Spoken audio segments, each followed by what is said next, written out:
હવે રાજકોટ મહાનગરપાલિકામાં આ શું થઈ રહ્યું છે કે અધિકારીઓને મલાઈદાર સરકારી નોકરી નથી કરવી?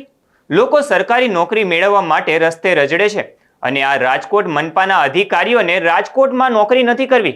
આ સાબિત કરે છે કે કંઈક રાજકોટમાં નવું રંધાઈ રહ્યું છે. નમસ્કાર, નિર્ભય ન્યૂઝ સાથે હું હર્ષ બારોટ.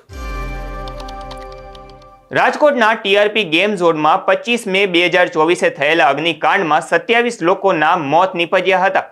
અગ્નિકાંડ બાદ તાત્કાલિક મ્યુનિસિપલ કમિશનર અને પોલીસ કમિશનરને હટાવવામાં આવ્યા હતા. આ ઉપરાંત TPO Sagathiya, chief fire officer Kher, deputy chief fire officer Theba, station officer Vigora, TP શાખાના એટીપી ગૌતમ જોશી સહિતના અધિકારીને તાત્કાલિક સસ્પેન્ડ કરવામાં આવ્યા હતા. આ તમામ હાલ જેલમાં છે. મનપાના અધિકારીઓ સામે થયેલી આ કાર્યવાહી બાદ હવે અન્ય અધિકારીઓએ પણ રાજીનામામાં અને સ્વૈચ્છિક નિવૃત્તિ માટે લાઈન લગાવી છે. ત્યારે અત્યાર સુધીમાં કુલ 14 અધિકારી અને કર્મચારી દ્વારા રાજીનામામાં સ્વૈચ્છિક નિવૃત્તિ માટે અરજીઓ કરવામાં આવી છે, જે સાબિતી આપે છે કે રાજ્યમાં કેટલા ભ્રષ્ટ અધિકારીઓની સંખ્યા છે.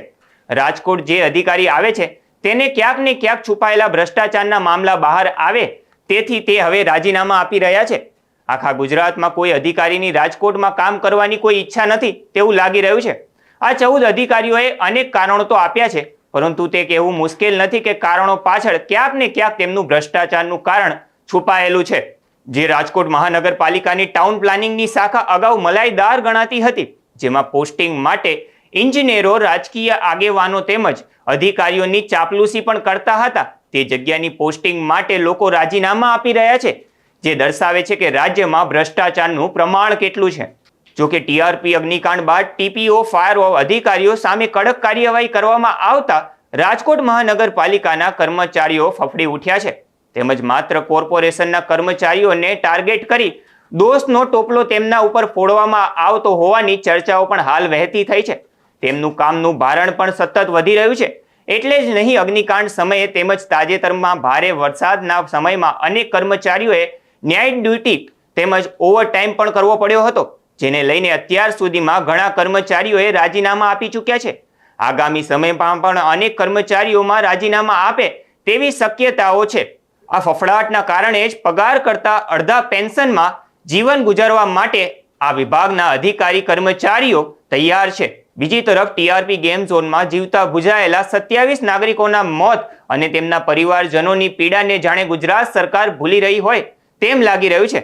તાજેતરમાં રાજકોટ ટીઆરપી ગેમ ઝોન આગ દુર્ઘટનામાં ગુજરાત હાઈકોર્ટમાં સુઓ મોટો અરજી પર સુનાવણી હાથ ધરાઈ હતી, જેમાં કોર્ટ મિત્રએ જણાવ્યું હતું કે સત્યશોધક કમિટીના રિપોર્ટમાં મ્યુનિસિપલ કમિશનરની જવાબદારી નક્કી કરી નથી. કોર્ટે કહ્યું હતું કે મહાનગરપાલિકાના જવાબદાર અધિકારીઓ પણ પોતાના ખિસ્સામાંથી વળતર ચૂકવે, તેમજ જે કમિશનરો ગેમ ઝોનની મુલાકાતે ગયા હતા તેમણે પણ દરેક વ્યક્તિ દીઠ ઓછામાં ઓછા 10,000 આપવા જોઈએ. જેના ફોટા વાયરલ થતા એ અધિકારીઓની તપાસ થવી જોઈએ.